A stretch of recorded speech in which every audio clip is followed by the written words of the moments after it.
Okay, I'd like to call the meeting to order. If you'll please rise and join me in the opening prayer and the Pledge of Allegiance. Lord, thank you for bringing us together tonight. You've brought us together with a wonderful group of young people that are our future for our town with our police force. Thank you for them and bless them. Thank you for all of our departments that we have, whether it's the town staff or police or fire or parks and rec, finance, all of our departments. And thank you for our board of commissioners. Let us all work together to do your will and make this a better place to live. In your name we pray. Amen. Pledge allegiance to the flag of the United States of America, to the republic, one nation, under God, indivisible, liberty. All right. Thank you all for joining us tonight. And please make sure your cell phones are set to silence so it doesn't interrupt the meeting, if you would, please. And so the first order of business would be public comment, and there's no one signed up for that. So we'll go to the next, which is the adoption of agenda and consent items. And I need a motion on that order of business. Mr. Mayor, if I may, I'd like to make a motion in regards to the consent item for the regular meeting notes for February 24th. I'd like to remove them from the consent items to further make a motion later in the meeting to just add a sentence to the meeting minutes. Okay. So Wayne has made a motion to remove the February 24th, 2026 regular meeting minutes from the consent items and move it to the non-consent. Is there a second? Okay. So there's a second. All in favor? Oh, excuse me. Thank you. Discussion? Yep. You have discussion? What's the purpose of doing this, though? Just say the purpose. No, sure, absolutely. I mean, when I've looked at the minutes and read them, I'm sure everyone did. There was a paragraph on, got it cited, page 3 of our agenda package. In the second paragraph, there was some data that was quoted there, and I thought it would just be appropriate for clarity and completeness to add a sentence describing the number of respondents physically located within the town of Swansboro incorporated limits at the time of the survey completion. It was a Swansboro pool committee chartered and authorized by the town of Swansboro, and I think it'd be important to note at the time of how many people from incorporated in the town of Swansboro participated in the survey. That's all. Clarity and completeness. Okay. Get me if I'm wrong, but isn't there a video of this entire meeting that's available for clarity and public viewing? I'm sorry, I didn't hear you all the way. There's a video of all this, right? So But again, I just want to capture it in the minutes. I want to add one sentence. Okay. so So, sentences, not a problem. so I do want to caution, though, we have to be careful. We want to be upfront and clear on everything and concise on everything, but we can't entertain, well, now I want to do this, now I want to do this, I want to add this. So we need to be careful of that and mindful of that. Mr. Mayor, I'd have to ask you then, what's the point of reviewing the minutes if we can't provide feedback? There is. I mean, it's perfectly fine, and that's what the process is set up for. There's certain criteria that they go through school for to transcribe the minutes. Oh, and our team does a phenomenal job. So I spoke to 2 other commissioners, and they said it jumped out at them as well, just lacking that clarity and conciseness. And I would tend to agree with you on that. There's some information, the way it was gathered, I would question, to be quite honest with you, the information.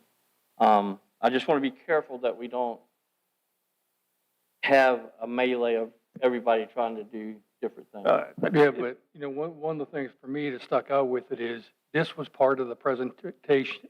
Mhm. We are not changing the man's words. Mhm. It's exactly what he had in his presentation. Now, if it wasn't, that's a different story. All right. But that's what was presented, and if we feel that's what needs to get captured in the minutes, because who knows what's going to come up 3, 4, 5 years from now. When somebody said, when this comes back up again, and they go, oh, 70% of the people wanted that swimming pool. What do those commissioners do? Purpose of the video. It's not 70%.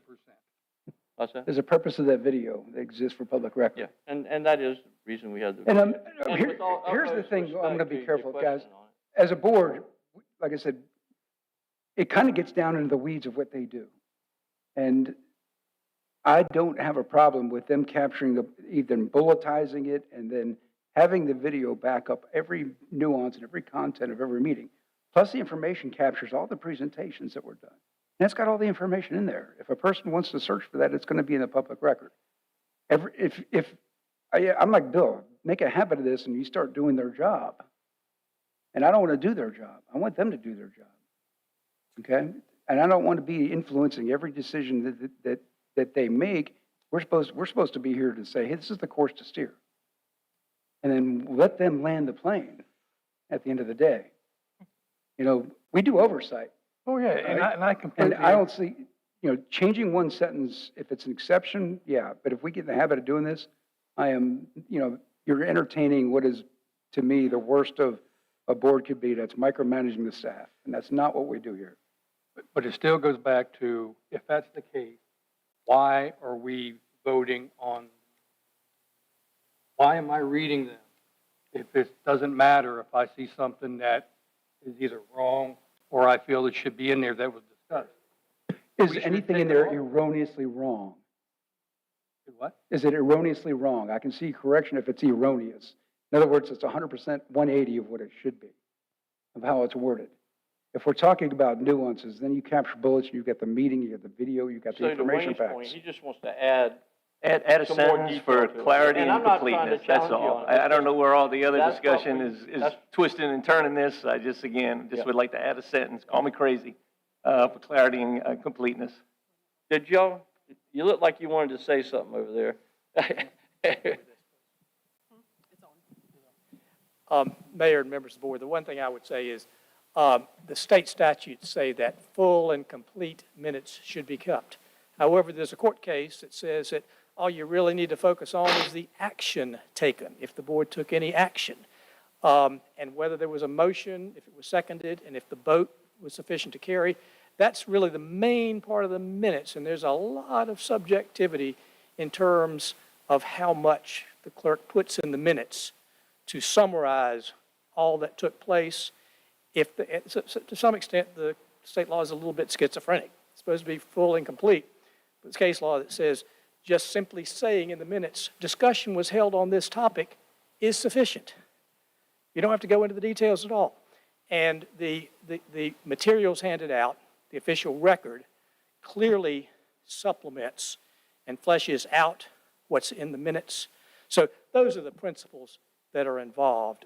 Additional information to just clarify the narrative in the minutes is perfectly fine. But, the backdrop is you can't put everything in there. So there's a lot of subjectivity in whether the minutes really ought to have some additional information just to give a better narrative. But there is no black and white, honestly. I think you don't want to micromanage the preparation of the minutes. But by the same token, it does absolutely no harm to add additional information just to make it a better narrative, if you will. But the full record will, including the video of the meeting, will always take precedence over just what's in the minute. It stands to correct or clarify, even if the minutes are wrong. The record will govern. Yep, and so to Wayne's point, I agree with you. That's what we're here for, to review the minutes, and that's what this section is for. I try to review, well, I don't try, I review all the minutes, and I go back and watch the meetings several times, at least once, and some parts 3 or 4 times if I want to be clear on it. But to your point, I understand where you come from. You just want it to be a clear reflection of how you feel the vote went. Is that what you're talking Well, about? it's or- a section that addresses survey data with some other percentages that were captured, and I just feel it's important to have that additional one sentence with that data captured for the record in the minutes. That's all I'm recommending. And that's. And I mean, I've been part of the board for 5 months now, and this is the first time I've had a recommendation. I almost feel like it's frowned upon to make a No, recommendation to the minutes. No. I mean, that's almost some of the message that's coming across tonight. I don't think that's the intent, but No. again, I think it's all about conciseness and completeness and accuracy. That's all. The intent was referring back to Raz, what Raz was saying. But with that being said, we could debate that point all night long. So we have a motion and a second just any more discussion? I will vote. Listen to one off. All right, so all in favor? Aye. Aye. All opposed? Okay, so the vote carries, so we'll move that to February 24th meeting notes to the non-consent area. We now move to appointments, recognitions, and presentations. And so we have Onslow County 2026 Tax Reevaluation Presentator, Kevin Turner. And thank you for coming, Mr. Turner. We really appreciate you coming. Of course. Thank you. Thank you for having me and for giving me this opportunity to come speak with you tonight. Again, my name is Kevin Turner, and I'm the tax administrator for Onslow County. And tonight I want to give you a brief overview of the revaluation. And the purpose is to provide a high-level overview of the revaluation, explain why revaluations are conducted, outline the process used to determine the values, and then review the timeline and next steps associated with the revaluation. And as we begin our conversation, let's identify what a revaluation is. And in short, it's a systematic appraisal of all real estate parcels in the county to create a fair and equitable tax base. So why do we do it? Three main reasons. One is required by state law. Two, property values change at different rates over time. And the revaluation ensures a fair and equitable distribution of the tax burden. So the statutory requirements, North Carolina General Statute 105-283 states that all property, real and personal, shall be appraised at its value in true money. And what that simply means is what it would sell for on an open market between a willing buyer and a willing seller. General Statute 105-286 sets up the octennial cycle and requires counties to revalue at least once every 8 years. 105-286 also allows counties to reappraise more frequently. And Onslow County currently conducts a revaluation every 4 years. And we've been on a 4-year cycle since 2006, having conducted reassessments in 2006, 10, 14, 18, 22, and now 26. And our next one will take place in 2030. So how does the revaluation improve fairness and equity in taxation? Over time, real estate values change at different rates, and that causes inequities in the tax base. Some properties could increase in value while others could decrease in value.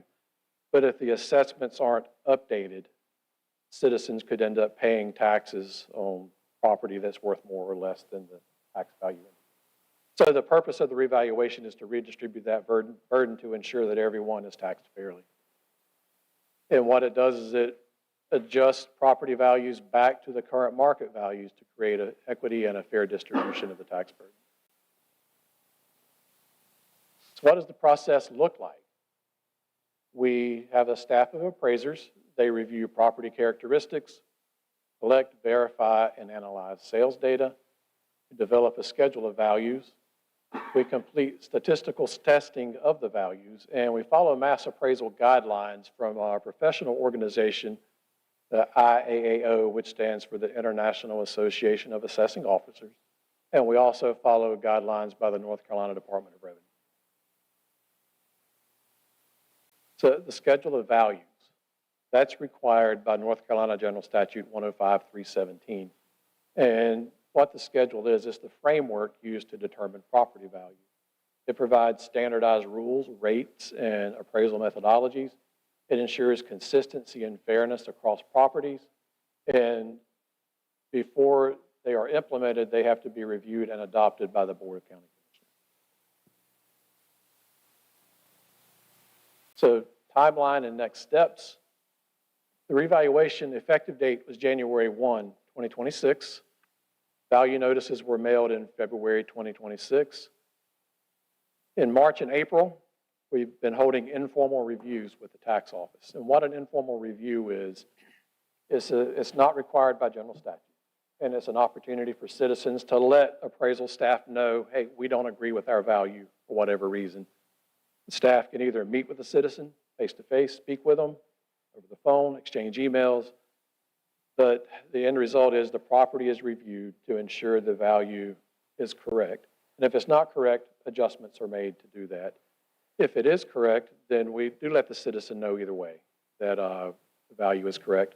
And then the next step in the process would be a formal appeal filed with our Board of Equalization and Review. We are winding down the informal review process now, and we are accepting applications for formal appeals with our Board of Equalization and Review. And those appeals will still be reviewed just the same as we do with the informal review process. If we do notice, even through that process, that hey, something's not quite right, we would just make a recommendation to the board to make that value adjustment. And a little bit about the board. They are appointed by the county commissioners. They're not affiliated with the tax office in any way. And they are made up of citizens, and they have a background in real estate, appraisals, sales, brokerage, development, and they all have a working knowledge of the market.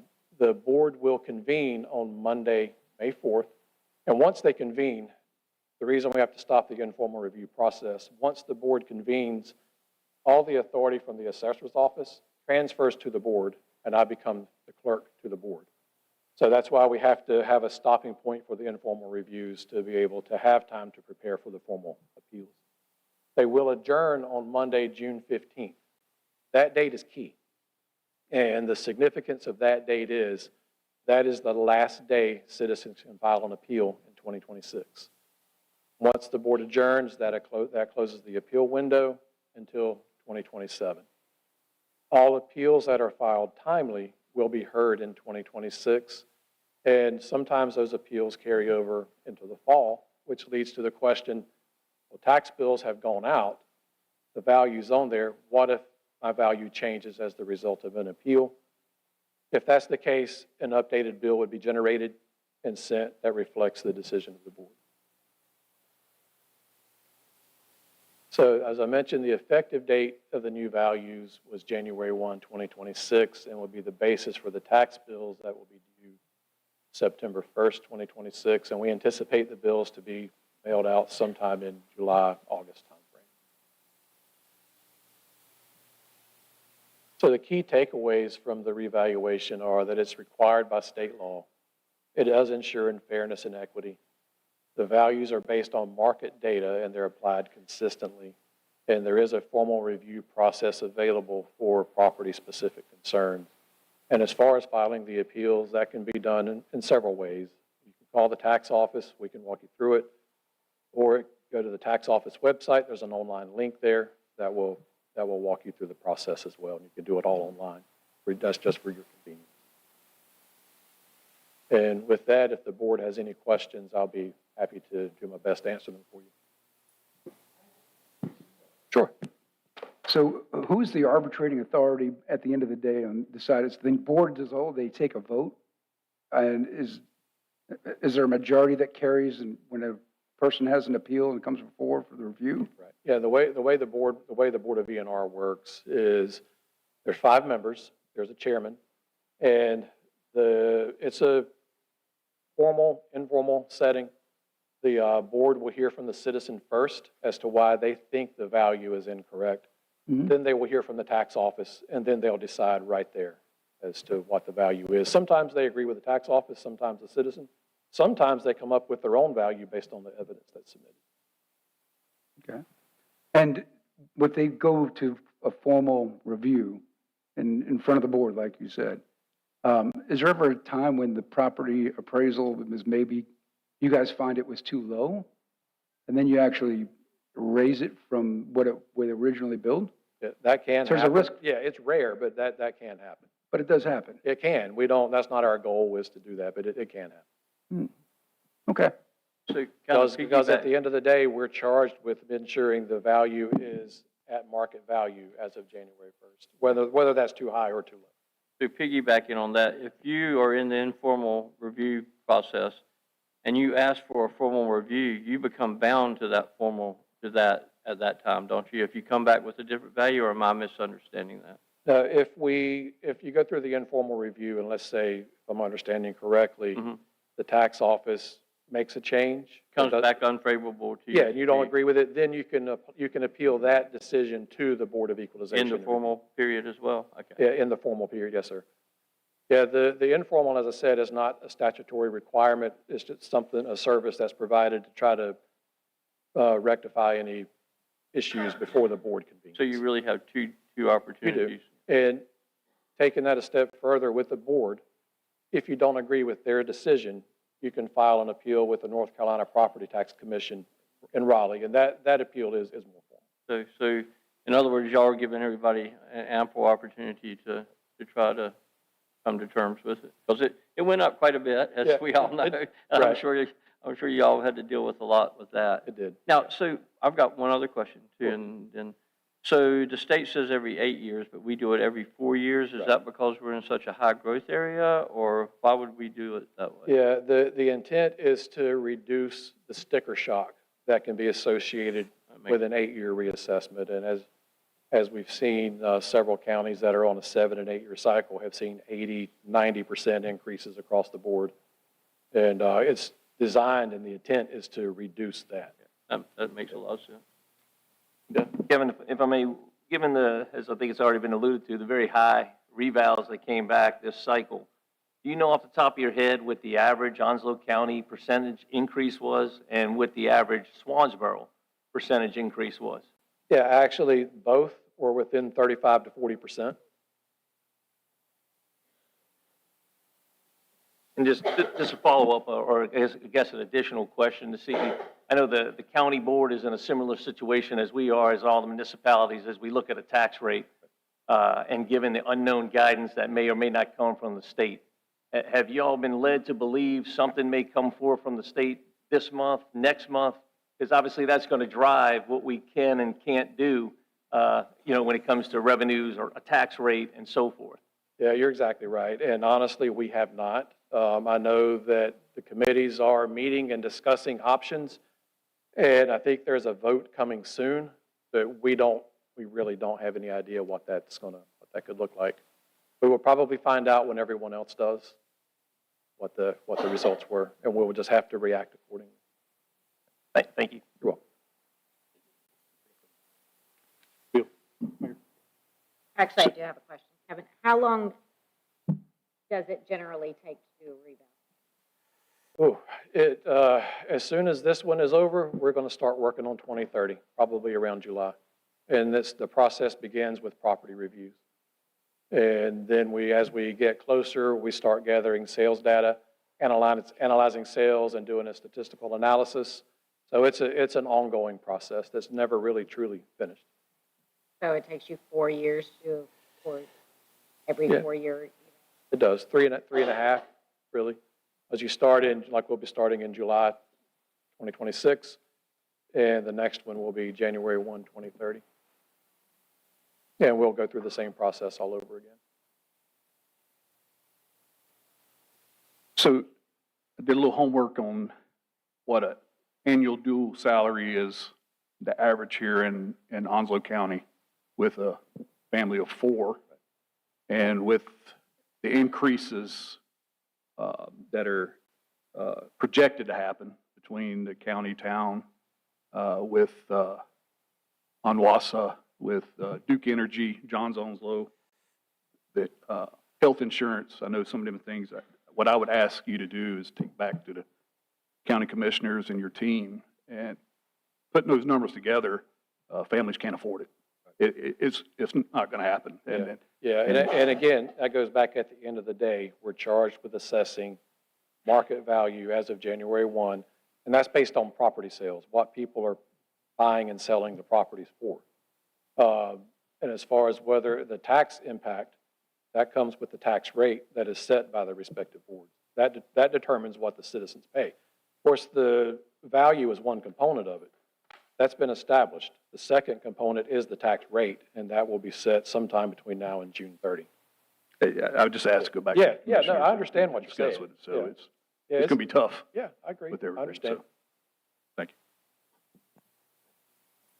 you. Anything else? Well, Mr. Turner, thank you so much for coming down. I know you have a thankless job sometimes, take a lot of heat, but thank you so much for Of coming course. down and explaining it to our Yeah, citizens. thank you for the opportunity, and if any of you have questions after tonight, feel free to call me. All right, thank you so much. You're welcome.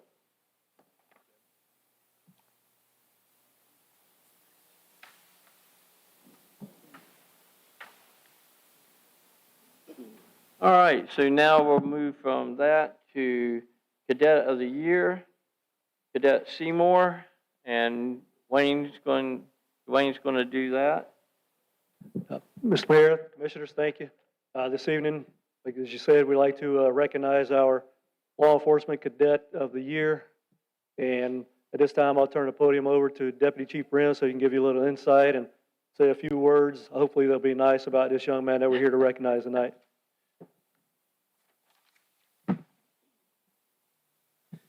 Good afternoon, Mr. Mayor, Commissioners. Thank you for having us. So, a couple of years ago, I started a cadet program for the youth in the area. When I was younger, I was a cadet myself, and I loved the program, and it actually helped me tremendously to get to where I am today. So, with Chief's permission, I started our own cadet program, and it has grown quite substantially. At one point, we had 20 members. I think we're down to about 16 or so now. They can participate in the program from 14 to 20 years old. Once they hit 20 and a half, they can go through basic law enforcement training.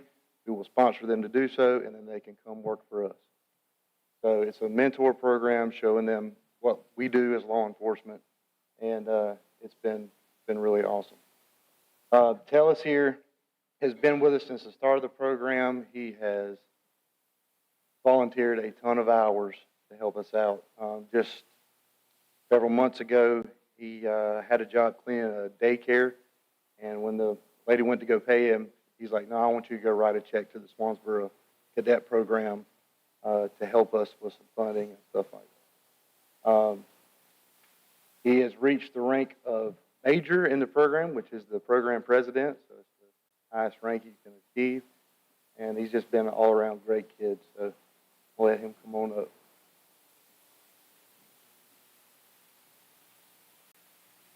Bring him. We don't have it with us, but he got a big plaque at the Christmas dinner. Hey, oh, yeah. For the Cadet of the Year. But if you don't mind, everybody, if you give him a round of applause for all his hard work.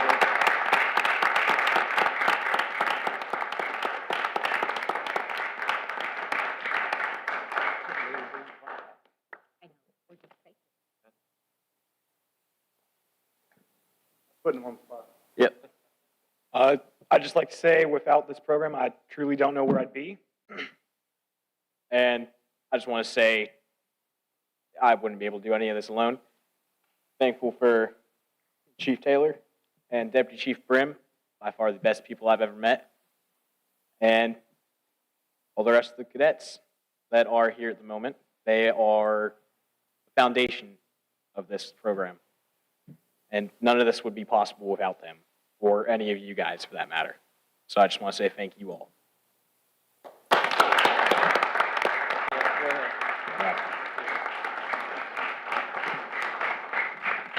Can you just tell us a little bit about yourself, where you are today, school-wise, stuff like that, and what you intend to do in the future, maybe the next 4 years? Yes, sir. I attend Swansboro High School. I plan on going to college for criminal justice and psychology and attending basic law enforcement training. And as soon as I get out of there, my main goal is to join the Swansboro Police Department and hopefully have a full career there. Yeah. So I just want to add something too.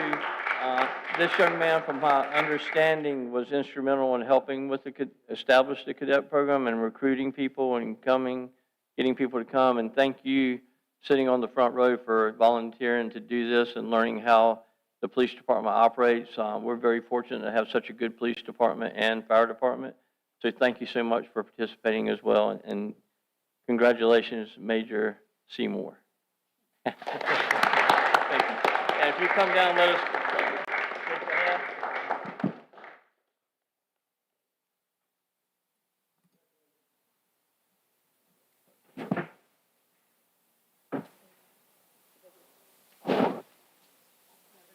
Yeah, Mr. Mayor, when when you mentioned it at the board meeting about bringing before the board and recognizing, Yep. I let Deputy Chief know, and they were having a meeting that night. When I got back after the board meeting, they were giving it to him. I mean, we should get the billboard outside of town and put it up there.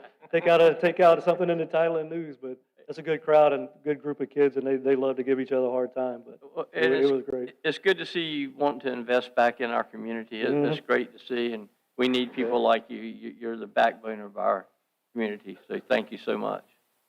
All right. And thank you guys for doing it. And thank you for babysitting those two guys. I know that's a hard job. All right, so now we'll move to the pickleball update with Anna. And thank y'all for coming. It got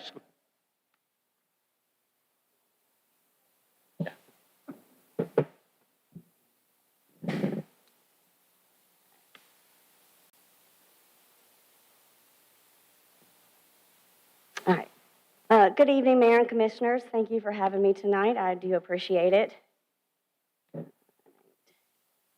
All right, so what I'm going to talk to you tonight is basically where we have been and what I would like to possibly move forward with. So I'm just going to give you a brief update of where we have been in the past and what you guys have tasked me with. So back in 2024, you allocated $150,000 for dedicated pickleball courts. And so you had kind of guided me with a couple of options to research, was with the skate park, converting the skate park, and then what we had with our current lake tennis courts. So I researched the options, and we could only fit 3 dedicated courts into the skate park. So, and we knew that that wasn't really going to solve any of the issues that we had with the pickleball players, with the amount of pickleball players that we had. We have over 200 league members, and so we decided, or we thought that the best option would be to build 6 dedicated pickleball courts. That would benefit the town in the long range. It would generate more revenue through increased usage fees, tournaments, and then the ability to hold sanctioned tournaments in the future. So, I've researched those options and gathered some fees and to see what those cost. And at the end of last year, I very quickly learned that our park necessarily wasn't. We were going to have to do a lot of modifications, and the fees quickly surmounted what we thought they were going to be. So currently, Municipal Park is at its max percentage for impervious surfaces, which means that we already knew that we were going to have a stormwater permit modification, but that grew to us because we were out of our max percentage that we were going to have to build wetlands.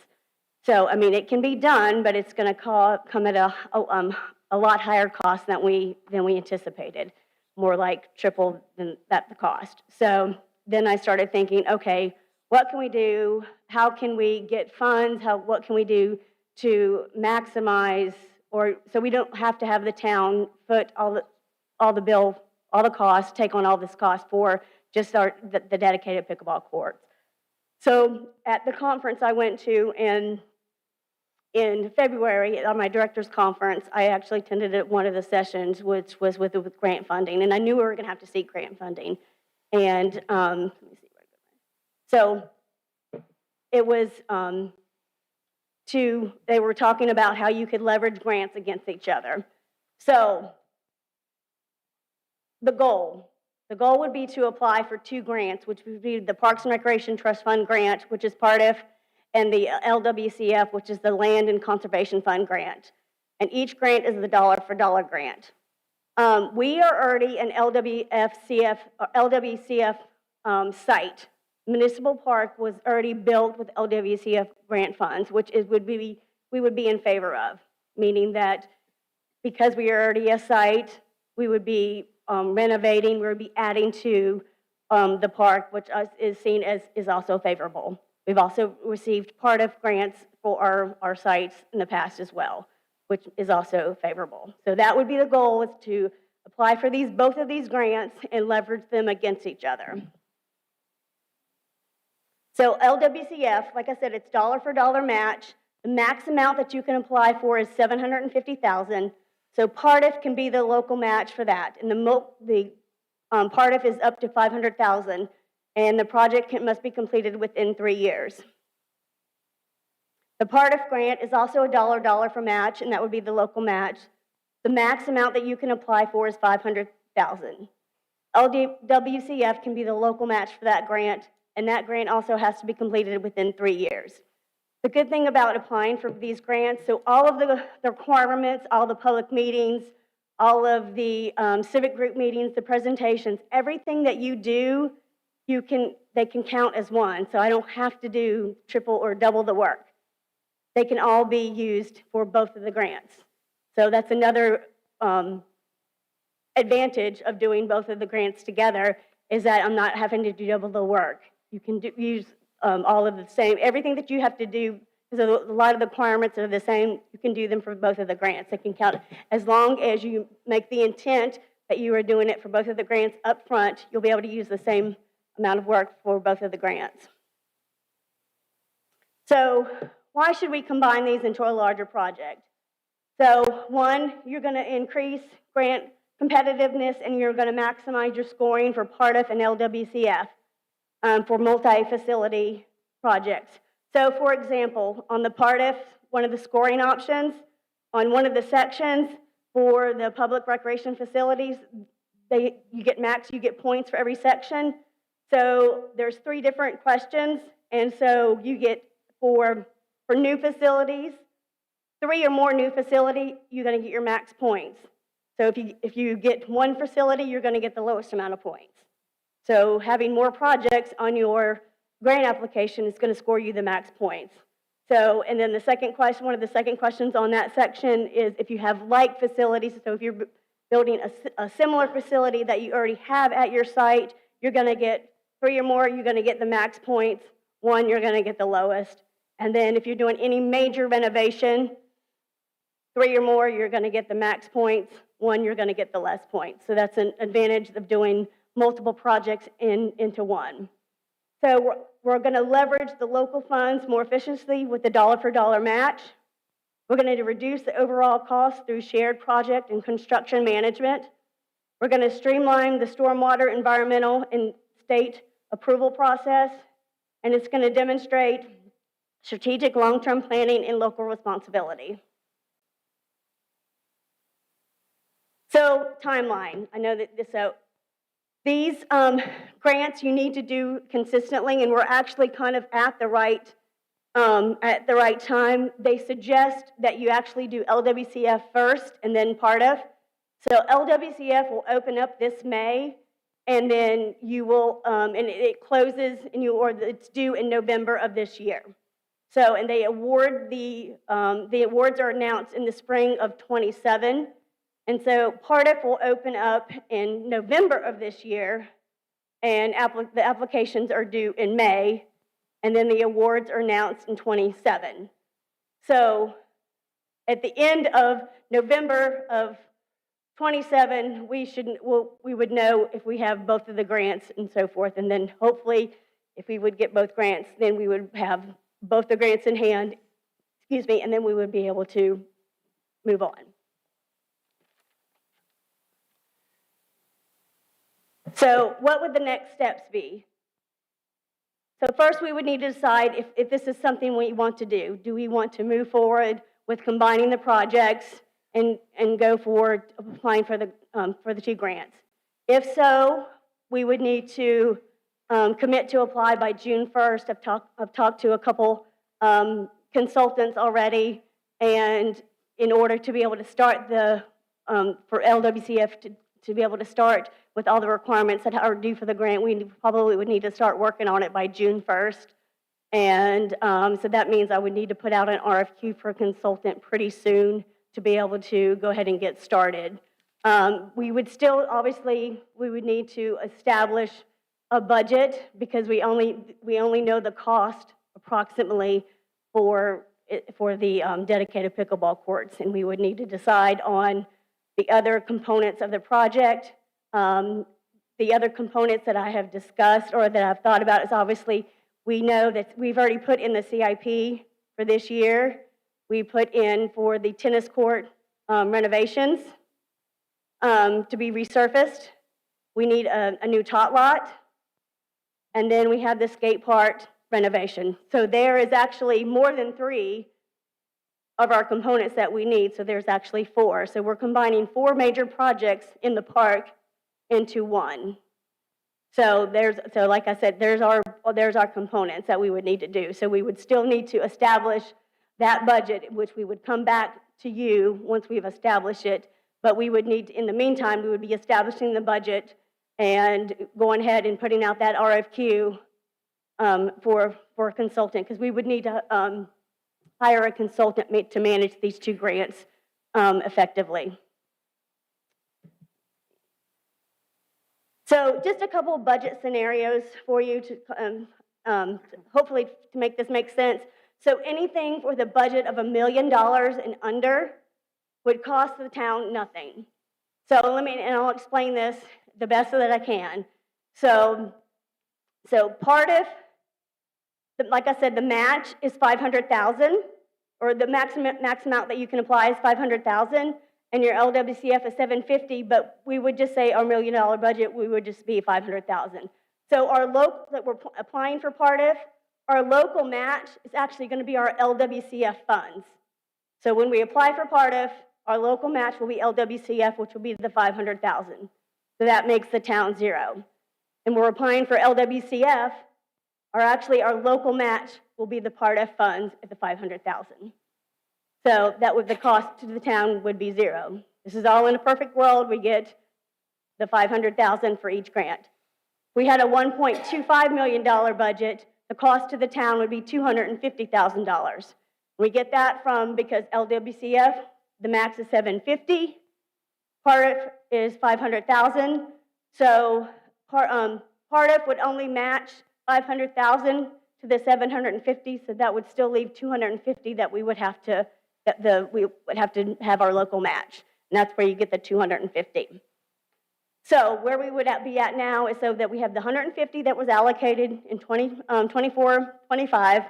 So that's approximately $20,000 would probably go to the grant consultant this year in this funds, and the remaining $130,000, like Sonny had already mentioned, we would put that into the capital reserve this year.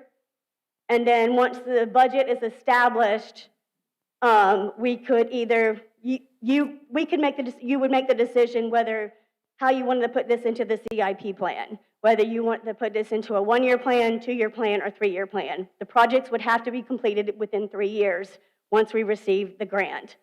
So, of course, if we receive LWCF, that's going to be about 6 months ahead of Part F. So we just have to take that into consideration, because the CIP plan is part of the grant requirements. So once we establish everything, we would just have to, like I said, we would have to decide, we can split this project up, so if we needed to contribute any, we can split it up over into 3 years. Again, remember, this $1 million and under is a perfect scenario, meaning that if we get $500,000 from Part F and $500,000 for LWCF. If we don't get it, then whatever the matches are, we would be responsible for whatever we don't get, and we would be the local match. So again, those are perfect scenarios. So the grant company, or the grant consultant that I'm talking to, they've been very successful with other Parks and Recreation departments doing these grants against each other, but you just never know, I think, of how much grant funds are out there for this year, and it would be in the state of North Carolina, but you also don't ever know who you're going up against. If you're going up against somebody that's building a brand new park and that's never had a park in their town before, you just, you guys know you just never know what you're going up against or what you're going to get, but that would be like I said, in a perfect world. I know you got lots of questions, and I'll do my very best to answer them. All right, anybody have questions? I do. So clarify this for me, because we committed $150,000. In the first grant, you want to apply for $500,000, but it's supposed to be dollar for dollar match. That doesn't matter Well, for me. well, no, basically, so so whatever we decide our budget was going to be, first, we don't know what that budget's going to look like. That budget, once we establish it, it could be 750,000. It just depends. So basically, if it isn't, just say if it's $1 million, my budget would be $1 million, and then it would have the local match as 500,000. And I would be asking 500,000 from them, from LWCF. But you haven't gotten estimates for the tennis court resurfacing yet? Or for the Over a playground year ago. equipment? Over a year ago. Yeah, like I said, we would still And need how to, fast can you get those if you're going to be looking to? I'm going to for have to grant? put the ground, I'm going to have to hit the ground running. And how much is a new tot lot? Anywhere from 60 to 100,000. I mean, that's just me guessing off the top of my head of me looking at catalogs. That's just looking at catalogs. So that's not like putting it in, that's not doing anything else. Yeah. That's not construction work or anything like that. So you have a consultant in mind, I take it you said? Yeah, I'm still going to have to put out an RFQ, and it's one that you're actually already working with. So you have to get 3 bids or try to get 3 bids? Yes. But it's one that you're already working with on the stormwater project. Oh, okay. Yeah. I'm going to give you a little bit of intelligence right now, what we got from Wyatt Gable today. There won't be a budget shortfall at the legislature this year. That probably bodes well for a grant like this. So the environment exists anyway, from my conversation with him earlier today. So I think, if there's a time to strike, then now would be it, I think. Next year, things can change. With the tax evaluation that got back, I guess they're planning big things up there in the legislature.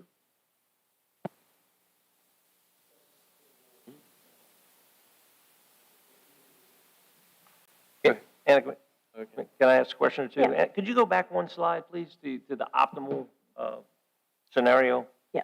Which I think we'd all be hopeful for. I would just ask then, on the left-hand side, say, for example, if we get one of those $500,000 grants, but we don't get the other one, then we come out of pocket $500,000 Yes. to match those funds. And that's why I would think it'd be important that when we put together to the CIP plan, that we think about how we're going to put that out if we do not get it. I mean, you've already put away so say the 130. So think about 2 years what we want to put away for this fiscal year coming up and the next 2 fiscal years. Anna, have you identified anyone that has received both of these grants? I have reached out to one of the most recent one that's in North Carolina, but I have not heard back from them, but I have reached out. I'm going to assume that you've vetted some of this already, and Sonia has as well, right? Yeah. So I'm just getting your inputs here and stuff. Anything you guys want to say on the financial side of this, Sonia? Yep. It's just like Commissioner, oh my goodness, Herbert said. It just depends on, if you're going to commit to this and say we get the 500 and not the other, then we are going to be committed to $500,000. Now, the other side of this is I've seen and heard that if we do get the grant and we don't accept it, it's harder to get grants after the fact. So just keep that in mind too. But you have Yes, so we had this match. Brittany Ship had gotten, not the LWCF, but the Part F, that we've had that before where one grant matched the other, and it was very minimal to the town. So it's there, but. So one grant provides the matching for the other grant, basically? In a nutshell? Yeah. It's amazing. Yeah, it is. And just some other things like for the playground, like I know I watched the companies. Certain times a year, they have really good sales, like one company has their playground equipment 50% off. Some of them, the other ones have where it's 35% off. One of the new companies that I've been working with on some other things, there's I don't know if I can apply for it, but there is a grant with them as well. So I don't know. I'm actually going to reach out to her and see if I'm getting funds for 2 other grants. Is it a grant that I can still apply for with her too, with them? It's a grant that they do every other year. So, and I just found out about it like a couple weeks ago. So there's still some other. I mean, I'm not done exploring. So. One last thing for future agenda items, we'd have a chance. If you choose to RFQ this consult out, or get the consultant team in here, engineering team, or grant writing team, you might say, they'd come before us. We get to ask additional questions of them as well, right? We could. Yeah, we bring them in to talk to them before signing up, right? Yes, we could do that. Yeah. Okay. Good. Another question too, if you don't mind. I noticed in the slides, it talked about the awarding period. One was in spring, one was in November. Mm-hmm. If we were to receive an award in the spring, that 3-year clock starts ticking then, right? Yes. To get those projects done. Yeah. And another thing to note is you can't incur funds until you've been awarded. Like you can't incur expenses until you've been awarded the funds. So technically, for us to incur any expenses or to start on the projects, we need to wait until we have decisions on both grants if we want to use the funds against each other. So we got to factor in, we're probably going to lose 6 to 8 months with the optimal course of action up there on the screen. If we get both grants, we're going to lose some time. Yep. That we've got to factor in. Mm-hmm. I guess at the end of the day, then, what are you asking exactly from us tonight to vote Just on? direction to move forward with me putting together a budget and for me to put out an RFQ for a consultant. Which includes a $20,000 obligation from us that's non-refundable. Well, I would say I'm putting the budget together simultaneously while I'm putting out an RFQ. And then once we wouldn't.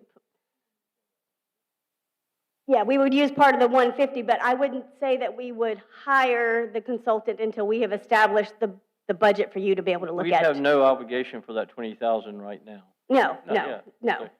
It's just. I would say that we would do that. We would hire the consultant at the same time that we're accepting the budget. Until you hire the consultant, the 20,000 is not really encumbered, I guess, right? No.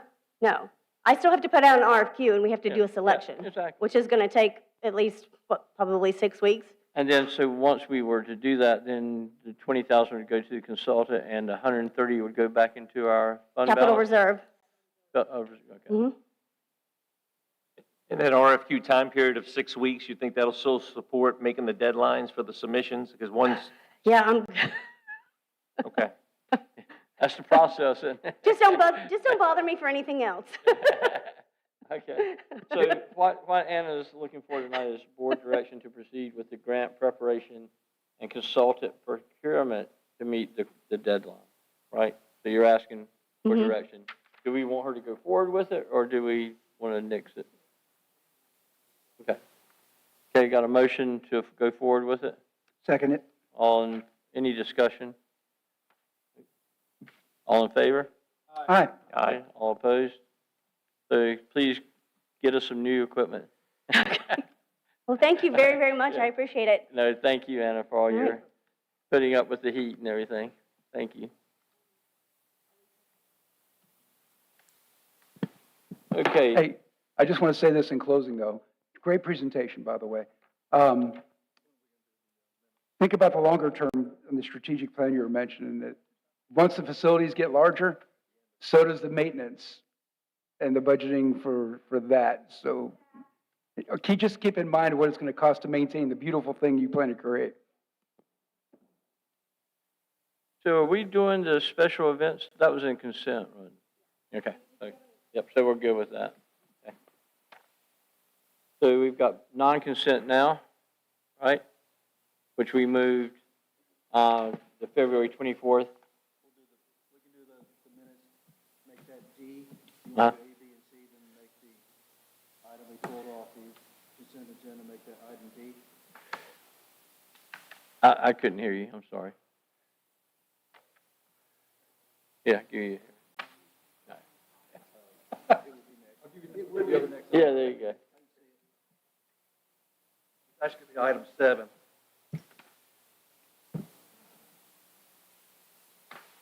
This is item, we're on section 6, business non-consent. And then item 7 would be the item, the minutes pulled off the Okay. consent agenda. All right. Good evening. This request, actually, there's 2 requests in this agenda item.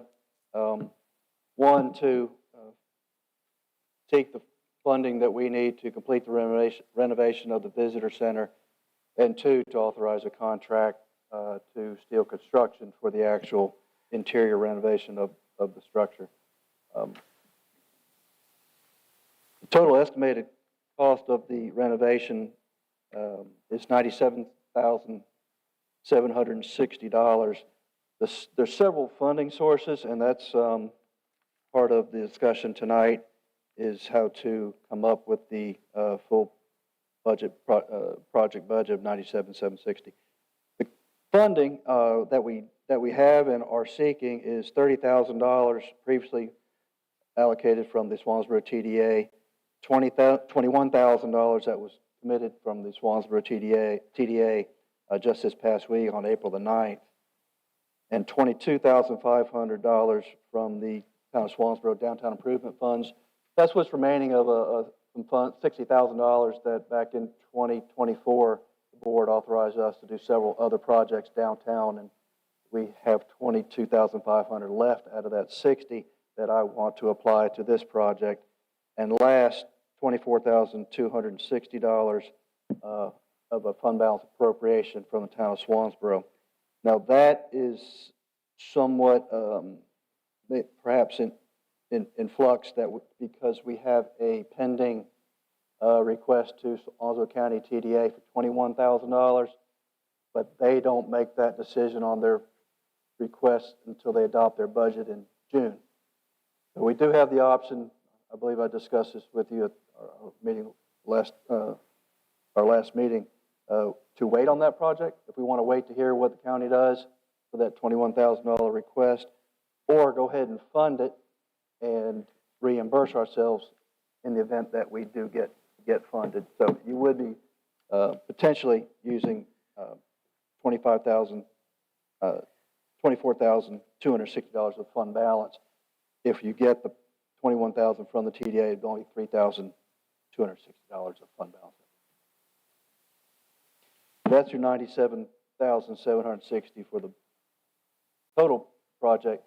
Steel Construction gave us a bid to perform the interior renovations at $91,460. I got 2 other bids. One came in after this was distributed. The second bid was $109,160 from Crystal Coast Mold Pros, and a third bid, I don't have it with me, was over $200,000, so I didn't even consider that one. The first 2 were fairly close to each other, but I'm aware of Steel Construction. He does a lot of work in Swansboro, particularly in downtown on the historic homes. So he's familiar with those types of structures, and I felt comfortable with his bid of $91,460. The other $6,300 to make up the entire project budget is things that we need to buy outside of his construction budget: a refrigerator, an ice machine, water cooler, and a hot water heater. That's the difference there. My request to you is, 1, to fund it using those funding sources those 4 funding sources that I described. Wait to see what Onslow County TDA does in June, and 2, just to authorize us to enter a contract for the construction of the visitor center with Steel Construction. Okay. So everybody clear on, okay? So, yeah, go ahead. If we elect to proceed before the county comes back with their decision, does that in any way interfere with that process? Does it lessen our chances if we decide we're going to commit this money at all? Just want to know from your opinion. I'm not sure it lessens your chance, but, it's always a subjective on their part, whether they want. Some of them are watching this right now, so. Yeah, sure. I mean, it's a project they have funded in the past. They're aware of, what we're trying to do down here. And I think we had a good application before them for the additional funding. Okay. Yes. There's Jeff, nothing in the make that rules. He's got your back. Sonia says. Jeff is itching to make that motion. I just Just want to do ask it. then, so there's nothing in the rules or regs that would preclude them from Not that I'm- awarding that not money that that I'm we're aware- aware of? No, kind of like what Anna just described, that if you get a grant, sometimes you can't reimburse yourself. You start spending money before you get it, but I didn't see that in their rules.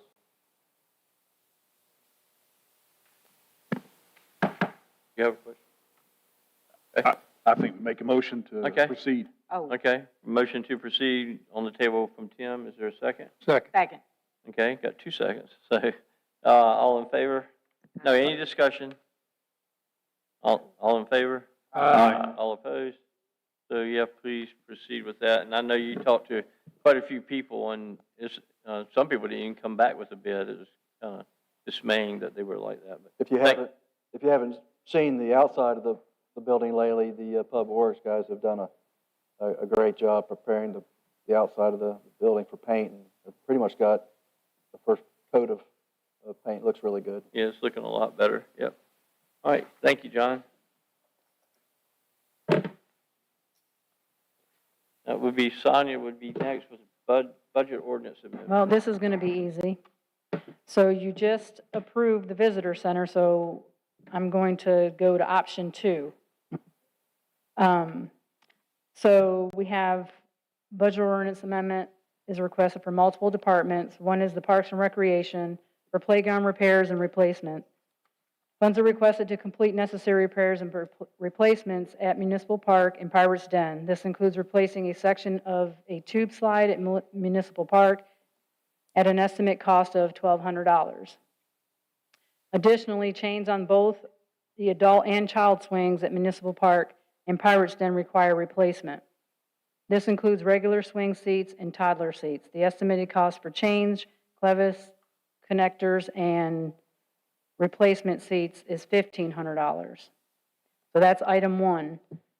And then the item 2 is Parks and Recreation for the splash pad repairs and maintenance. During the previous summer season, the splash pad required several unexpected and costly repairs, including replacement of a computer module, valves, and chemical probes. These repairs fully exhausted the budgeted funds for fiscal year 25-26. As staff prepares for the upcoming annual inspection and seasonal opening, additional repairs and maintenance needs have been identified. The pump requires replacement and several components need repairing.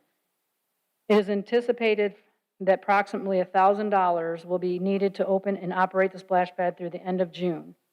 These funds will be used for pump replacement, approximately $400, chemicals, approximately $300 to $400, and paint and other miscellaneous expense or repairs as needed.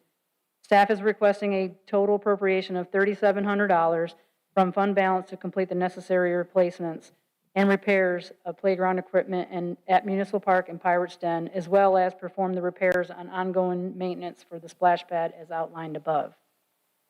And then obviously the visitor center. So you're going to be, so we're requesting to make a motion to approve budget ordinance amendment 2026-6A. All right, so is everybody clear on what's on the table right now?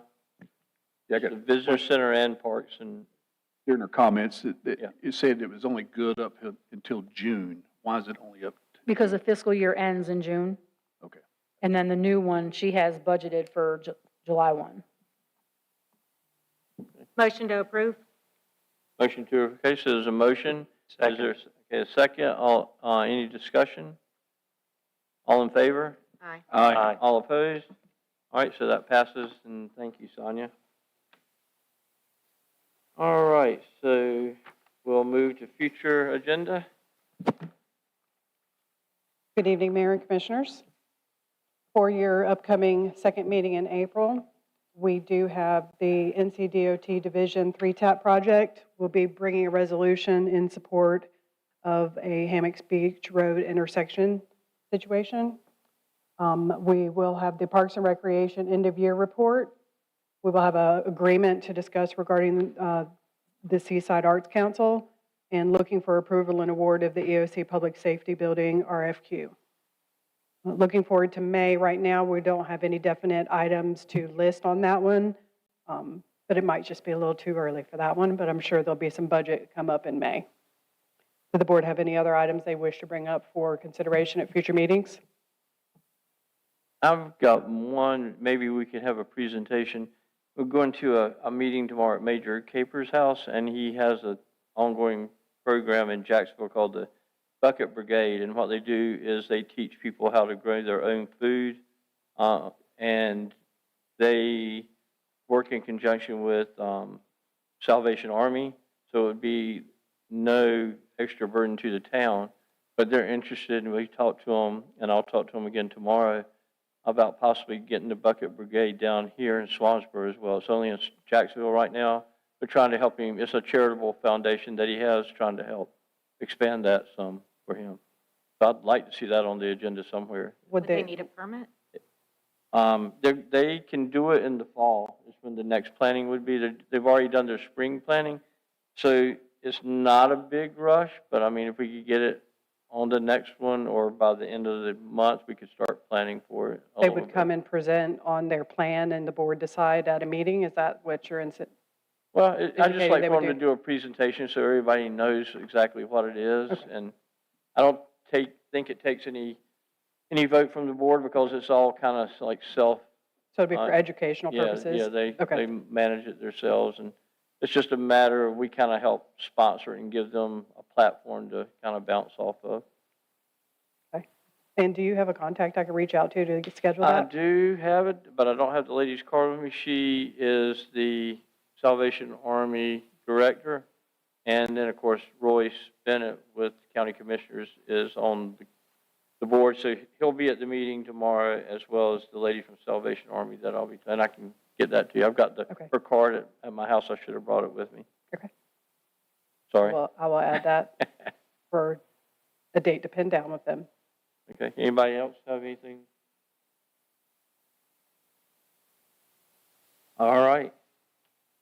Guess that's it.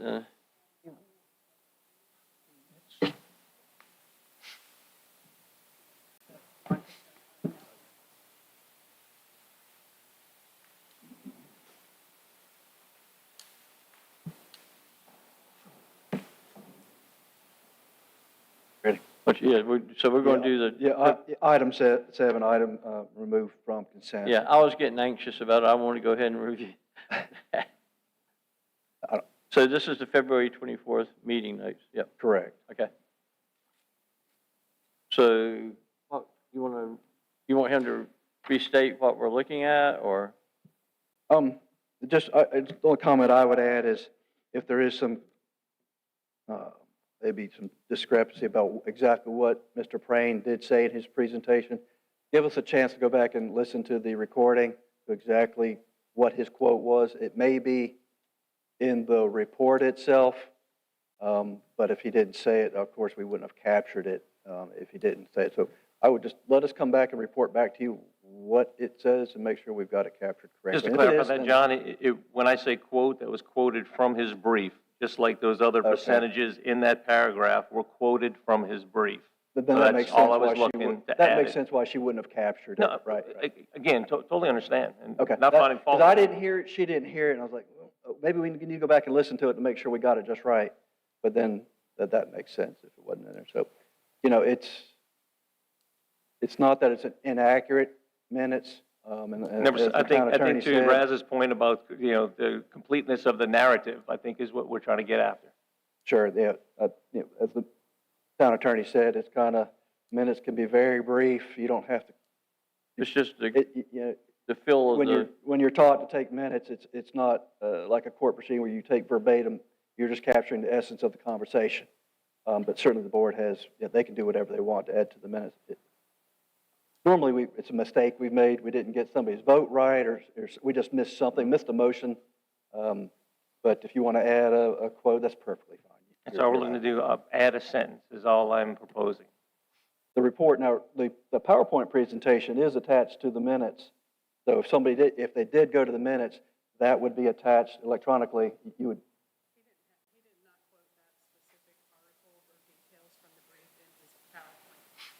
But you do have the PowerPoint. Yeah, yeah. It is attached.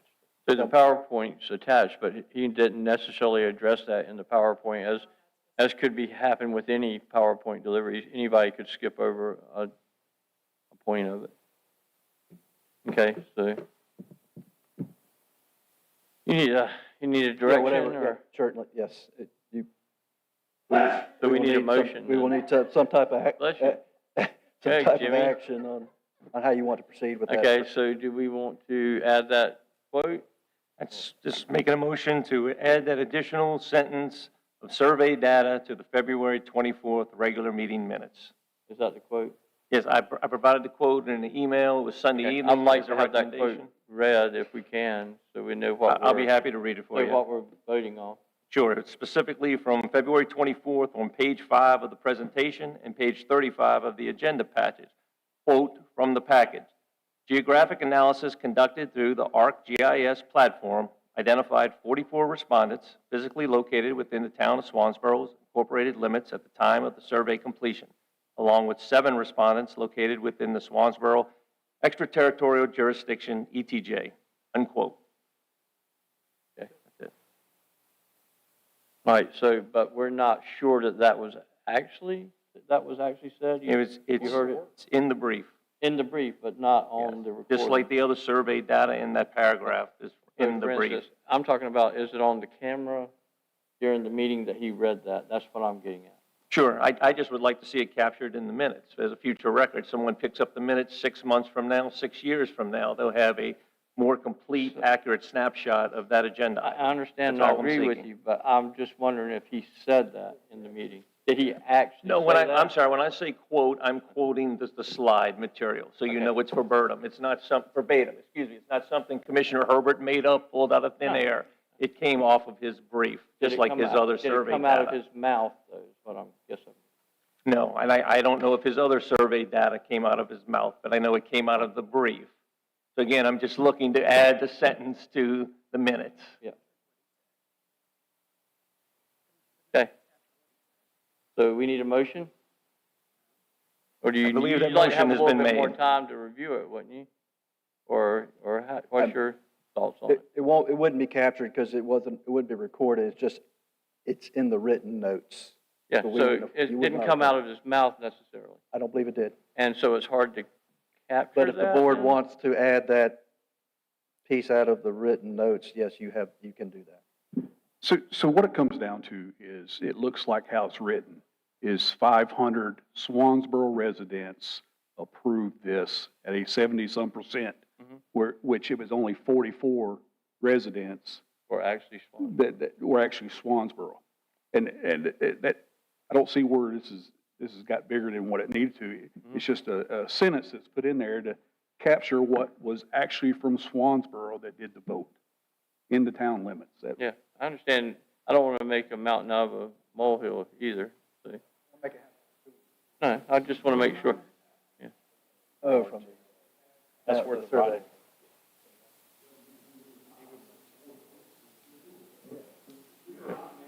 Yeah. All right. Okay, all right, okay. All right. That you is need so to funny. stop. That's an excuse because you're not getting your way. Okay, let's calm it That's what down that just a little simply bit. is. Or, Because you don't agree with No, the I think motion. The point You know, was, someone's there claiming was we're no way micromanaging for somebody, the and I think vendor that's knowing. ridiculous. all right, let's calm it down a little bit. Lisa, no one is micromanaging you. Wayne, Please understand calm it that. down, please. All right, there's no need for this to get to this degree. There's There really isn't. no need. This is a simple request. Okay. It's a one-sentence request to the minutes. Okay. That's all it is. Nothing more, nothing less. I think the essence of it is, if he didn't say it, then it's hard to record it. The PowerPoint's there for the record. Is that what we're getting at, basically? Is what my understanding is? With that said, I don't know if you could go back and say the other survey data was what he said that's in the minutes. So again, I'm just looking to add like data, survey data, in the section of the minutes where some other survey data was captured in the minutes. And I That's agree it. with you on the way it was captured. I 100% with you on that. It's just a matter of the minutia of where we're going with this, what I'm at, where I'm at. So, motion, I guess? Do you need direction, or? We would be glad to go back and listen to the whole sequence of the presentation, make sure we got it captured right. If that statement's not in there, of course, we won't get it, but if the board would like us to move ahead with making that modification, yes, we can do that tonight. Okay, so it's up to you guys. You're the board, so. I think the motion's been made. The motion been made? Okay, got a motion and a second. Any discussion? All in favor? Aye. All opposed? No. Okay. All right, so that passes. So we'll amend the minutes. I want to go on record and say I'm not in agreement with that, but that's fine. It's all about being transparent is great, and I want to be transparent and everybody know what we're doing, but I do think we're setting a kind of a tenuous precedence on that and making us go back and change minutes. I have to ask, Mr. Mayor, then to Jeff's points earlier, what's the point of reviewing the minutes if you're not willing to accept the recommendations for adjustments in general as we move forward? So you should review the minutes, and what we're getting at is if it's not captured on the audio, then if you didn't say it, it's not part of the minutes. The documentation is the PowerPoint that he presented. That's where the quote's coming from, not necessarily out of his mouth. So if it's not coming out of his mouth, it's probably not going to be captured in the minutes because she goes back and listens to us and she has access to the videos. So that's where my point's coming from. I agree with you on the survey and all, but it's just the process that I don't agree with. I can see the quite process understand being upheld and why it's there so when we review the minutes, if we find something that's totally erroneous, that's the reason that exists, Wayne. Not for capturing nuances of how something was said. All right? I'm glad you brought or that if it up. wasn't said at all. Because I'll talk when you're done. All right, so let's move. No, Okay. Bill, I want to finish for the record, because I did some research on this, and this is why we review minutes from previous meetings for good governance and accountability, specifically to ensure accuracy and completeness, maintain legal and regulatory compliance, supports accountability and transparency, clarifies action items and responsibilities, follows parliamentary procedures, prevents memory fade, and encourages constructive feedback to clarify points and improve the quality of the record. What we did tonight was along those lines. Okay. That's why the Thank you. videotape, everything you said is why the We're gonna videotape move on exists. from this. Okay, I'm moving on from this. This is getting nowhere. So we made the decision. There's no more discussion needs to be had about it in my mind. So that being said, we're going to move to public comment, I guess. No, you got something? No, you're good. Okay. Move to public comment? Or do you have something, John? Okay. I didn't know if John had something else up there.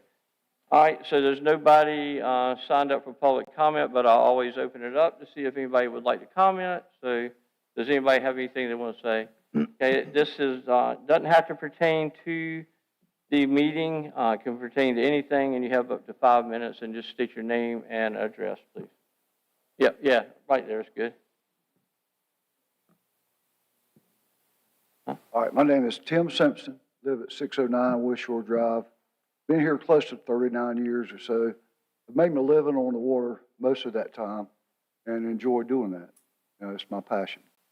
The water has a lot of things that can be dangerous, a lot of things that can be nice.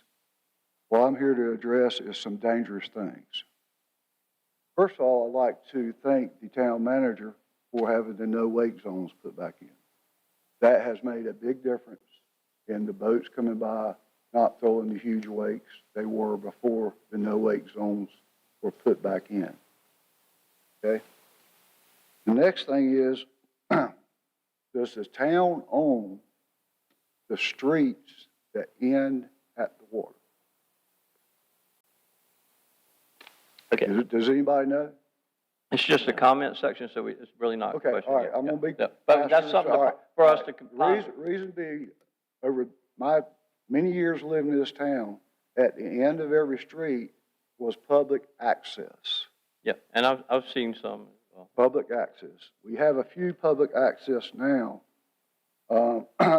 we have one at the end of Elm Street that somebody has taken the sign off that doesn't indicate it's a street anymore and has built a bulkhead so you can't get to the water. It's a restaurant.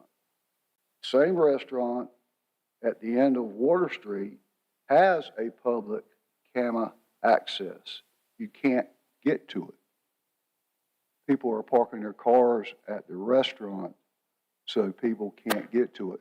They actually have it blocked off with an old pickup truck and a sign that says stay off the bulkhead, it's unsafe. We also have a Moore Street camera access that I guess is pretty accessible if you can find a parking place that's not being used at one of the restaurants. We also have at the end of, what is that, Chestnut Street, that was a public access. Someone has planted vegetation. There was a dock there. A lot of people don't have a lot of money to rent a slip. Now, I'm not talking about putting big boats in or anything. I'm talking about kayaks, canoes, small type vessels. But the way things are going, if you don't have money, you're going to be out of luck being able to get to the water because there's just not enough access. So I'd really like for you to look into that and see if we could have maybe a grant, put in access for people to use kayaks and canoes, just like you did at the end of Water Street, which I think has worked out pretty well. And second thing I just found out about today is understand the two bridges over the White Oak River are going to be replaced. Are any of you guys aware of that? Not heard a word about that. Okay, I talked to a surveyor today that was here doing a survey. And I asked him what he was doing. He said they're going to be replacing the two bridges. I just didn't know if y'all knew a timeline for that or how long it would take. And also the dock at the end of Main Street, which has a notice not to use, has been being used. That notice was put up in 4/16/25. You have a little sign, then you had two things that said road closed across it. Someone has put up enough caution tape to make it very obvious, because this is the very beginning of boating season. So I would hate to see somebody pull up to that dock and get hurt, especially if you may have a grant in the works to replace that. And that's about all. I'm not here to be a bad guy. I make my living on the water. I've been involved in several rescues, and I hate to see people get hurt by by not obeying by the law or obeying by the signage. And I wish more people had access to the water. Thank you very much.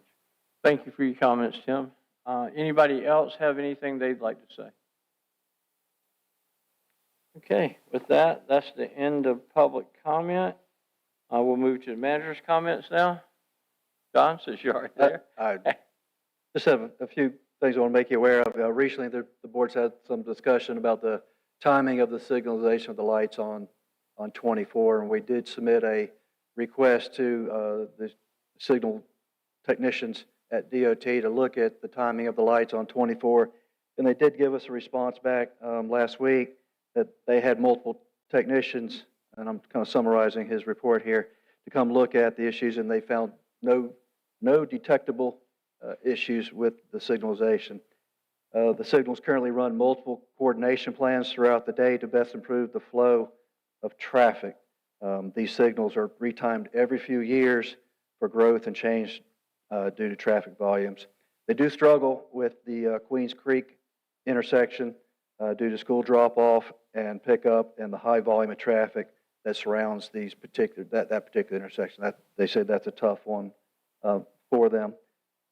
And last, the request that we asked them to look at was the flashing arrow or the leading green that you don't always get turning left off of 24 onto Belgrade, Swansboro.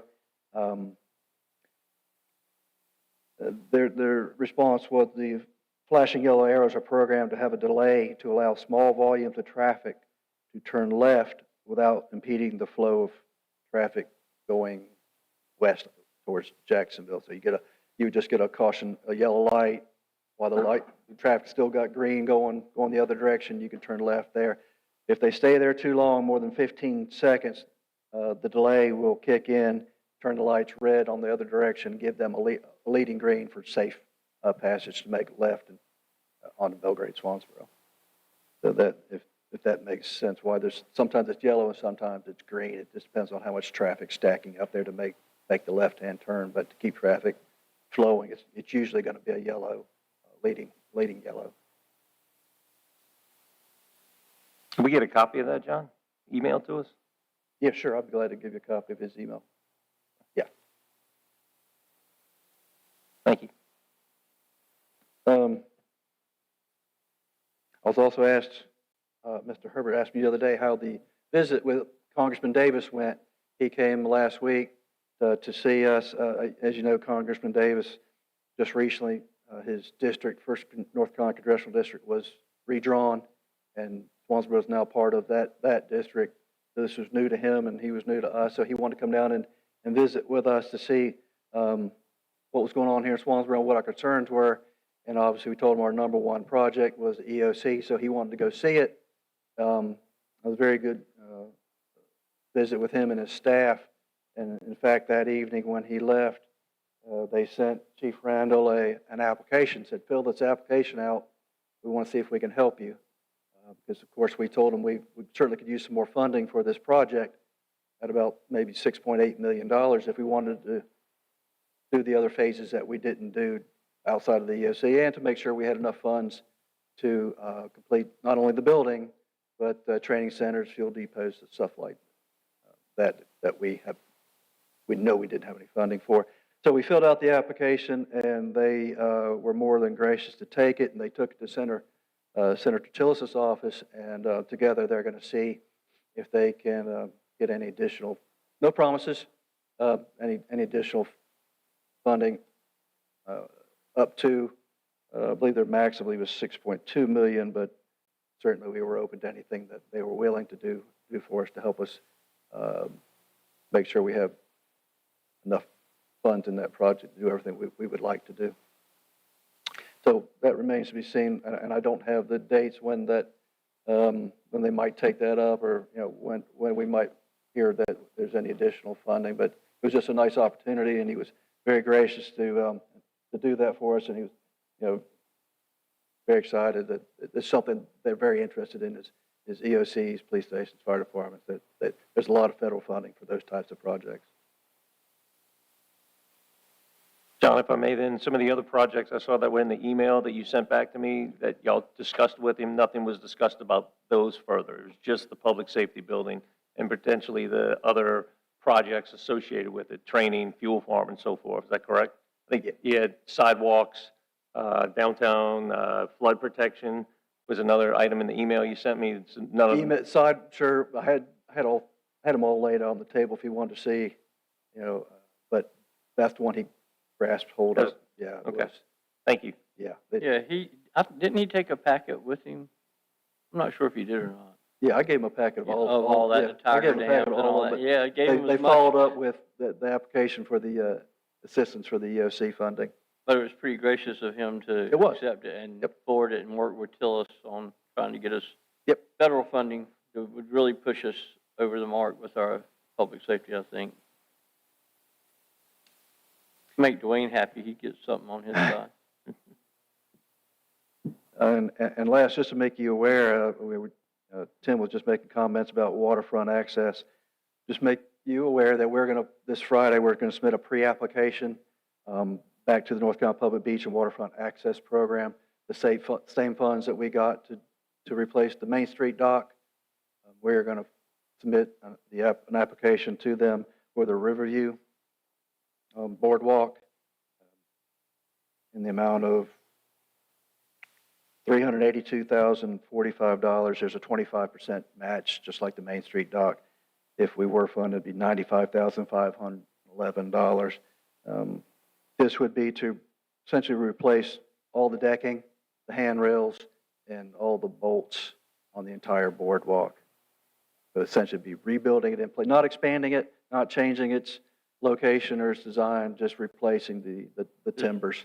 Making it safer. On, Making it safer. making it safer, yeah. We had Larian did a study for us 5, 6 years ago and identified the deficiencies in that. So it's a really good application, and we were told they encouraged us to apply because it's a really good project. This was originally funded this project was built with those funds a number of years ago. So it's just like the Main Street dock. They can fund it again if it's a repair project. That's all I have, unless you have any questions. Anybody? Okay, it's closed, I'm sorry. Yep. Okay, yeah. All right, thank you. All right, thank you, John. So now we have board comments. Tim, you'd like to start us out? Appreciate all the residents for showing up this evening. Obviously, it's pretty long. I would like to notice, obviously, this week is the clean sweep for Swansboro. Public Works, I know they got a big job ahead of them this week. I know I've set quite a few things out myself. Then as well, not this Saturday, but next Saturday, I believe, is the historical walk for the town. Take a look at it, come out and participate. So, that's all I got. Thank you. Okay. I'm going to make Tamara go last this time.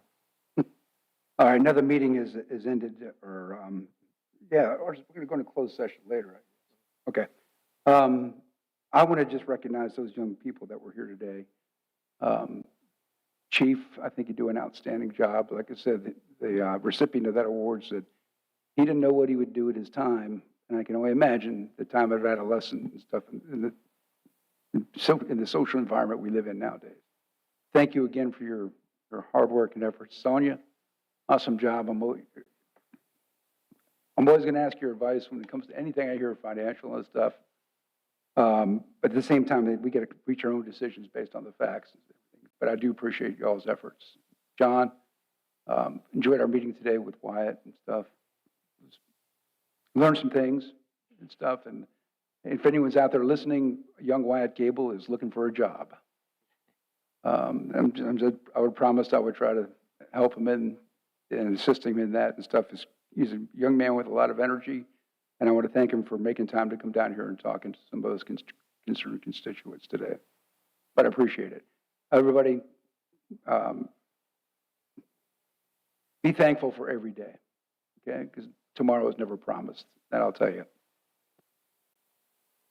Okay, thank you. All right, Jeff. Okay. Wayne, you want to go? Sure, I'll jump around, Jeff. Thanks everybody who sat through the meeting, made it to the end tonight. Thanks for those who are watching at home. As Commissioner Benoit said, I want to say big thanks to Public Works this week. John, please thank the team. I mean, Operation, I call it Clean Sweep, is a big event for the town. And it's probably coincides with the hottest week of the year that we've had to date. So I know they're being careful out there, being hydrated and so forth. And a lot of things, obviously, they're picking up. Everything they're picking up is right on the road. Please ask them to be extra careful out there because we want them to be, okay at the end of the week. But thank them for their efforts because this is a big thing for Swansboro. And you can see it as you drive around the neighborhoods and so forth. Anna, excellent presentation tonight. Really appreciate it. Appreciate the vision, the time and effort. And I'll start rubbing chicken bones together with you so we can make something happen because, there's a lot of merit behind the proposal and I hope it will work and fall our way. Chief Randall, I want to thank you again, recognize you for the assistance you provided one of the citizens. Mr. Eason, he's sitting right here. Tim, put your hand up. You had a question about a fire issue in your neighborhood, and Chief answered it in less than 24 hours with more details than I ever could have provided. So, Chief, thanks again, and there's Mr. Eason if you want to say hi to him after and sitting there with the cap on. And to the rest of the staff, thank you for everything you do. I know you're busy. You answer my emails. I appreciate it. You're patient with me and so forth. And again, this makes me smarter and more informed to fulfill my duties and responsibilities. And lastly, as Commissioner Benoit also said, just my second public service announcement on behalf of the Swansboro Historical Association. The annual Historic Swansboro Homes Tour goes on Saturday, April 25th from 10 to 4. Tickets are on sale at the SwansboroHistoricSite.org website and available the day of the tour at the Heritage Center. Should be a really good event in support of the town. Thank you.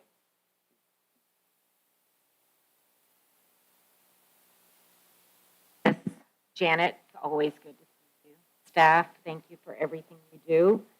I want to thank Ms. Fender for everything that she does every day. There was a little bit of squabble here, but that certainly is not a reflection of your work. That's on us. Thank you. As always, thanks for the staff, police department, fire department, public works. I mean, I made it a point this morning, went outside and I heard the machines clanging and I went out and thanked them for being there and for doing what they were doing. I'm sure not too many people do that, but if you see them in your neighborhood, please say something, let them know you appreciate what they're doing. Visitor center, I think that was an easy vote. We have to get it done sooner rather than later.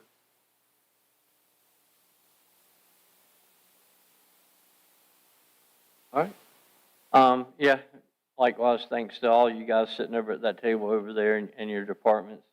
Had a meeting a week or two ago, a couple of weeks ago probably, with Mary Pat and talked to her about the Veterans Memorial Garden, and they're kind of in a flux, but they've reorganized and they're getting ready to crank back up. So hopefully somewhere along the line the town can start thinking about trying to help with that in some manner or fashion, not monetarily, but other ways we can help her. And also she's planning the Memorial Day observation this coming end of May. So that's something to keep on your agenda. I've already talked about Major Capers and the Bucket Brigade, but I'm sure everybody knows that he has now been designated to get the Medal of Honor. So what little small part we had to help with that, we can feel proud of. So he's a great man, and I would encourage you to kind of check him out online because he is a great individual. He's an inspiration to a lot of people. As you were talking about the homes tour, this is the second year that it's going to be cranked back up after a hiatus. So that's good, and for some reason they put me in the cemetery. I don't know. I might need those chicken bones. Yeah, I think it's because I'm old, so they put me in the cemetery. So I have not heard about the bridge replacement, but it's something I will check out. I mean, Jumpo has not mentioned a word about that, so I'm not sure what's going on there. Wyatt's visit was productive, I think, today. You know, he didn't have a whole lot to say, just coming through to check us out and to reassure us about our grant money, that we're not the only people in that situation with our $3 million grant. There's a number of municipalities. So that shouldn't be an issue, especially with the way their excess is looking. You know, $1 billion, I think he quoted several times that he thinks they'll have. And I want to thank Jacob for facilitating the Congressman Davis's visit, because you saw that in talking with other fire districts. And how did you do that? Did you reach out to Davis, or did you? How did you facilitate getting him to come down? And so thank you for that. That was highly productive, I think. That was a great meeting. And I just want to congratulate Major Seymour and the job that he's doing for the cadets, and Dwayne, the job y'all are doing out there with the cadets. And with that, that's all I have to say. Do you have anything? It was approved. Just now. No, just now. Okay. I may have done it last meeting too, but I just did it too again. So Major Capers was approved for the Medal of Honor, so Doug's happy.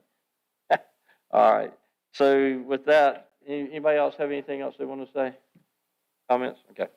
So we're going to go into a closed session. I need a motion to enter closed session pursuant to North Carolina General Statute 143, 318.11 to consult with an attorney employed or retained by the public body in order to preserve the attorney-client privilege between the attorney and the public body, which privilege is hereby acknowledged and to establish or instruct the public body's staff or negotiating agents concerning the position to be taken on or behalf of the public body in negotiating the price and/or material terms of a contract or proposed contract for the acquisition of real property by purchase, option, exchange, or lease. So do I have a motion on that loan? Okay, a motion, second? Second. Any discussion on that? I wouldn't think. All in favor? Aye. All opposed? So we'll go into a closed session. I don't think we'll have anything to report, but you're more than welcome to hang out and wait for us to come out. All righty, so we came out of closed session. We don't have anything to report at this time. So would someone like to make a motion to close the meeting? So moved. A second? Second. Okay, I'm sure there's no discussion on that, so all in favor? Aye. All opposed? All right, we're closed. Thank you, guys. And ladies.